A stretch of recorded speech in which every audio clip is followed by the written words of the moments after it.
श्रीराम आणि सुग्रीव हे मित्र होते.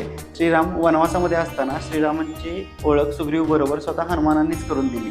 या ओळखीचं रूपांतर हळूहळू मैत्रीमध्ये झालं. सुग्रीवच्या मोठ्या भावाचं नाव वाली होतं आणि वालीला असं वरदान होतं की त्याच्याशी जो युद्ध करेल त्याची अर्धी शक्ती त्याच्यामध्ये येईल आणि या वरदानामुळे त्याला सगळे भयभीत व्हायचे. एकदा त्याच्या वरदानाच्या अहंकारामुळे त्याने स्वतःच्या भावाला म्हणजे सुग्रीवला राज्यातून हद्दपार केलं आणि हद्दपार केल्यानंतर त्याच्याशी युद्ध केलं. एकदा दोनदा त्याच्याबरोबर युद्ध झालं, पण त्याच्यानंतर ही घटना ज्यावेळी सुग्रीवने श्रीरामांना सांगितली त्यावेळी त्याच्याबरोबर आणखी एकदा युद्ध करायचं आव्हान देण्याचं श्रीरामांनी सुग्रीवला सांगितलं आणि त्याच पद्धतीनं सुग्रीव वालीकडे जाऊन युद्धाचं आव्हान देतो आणि त्यांच्यामध्ये मोठं गदायुद्ध होतं.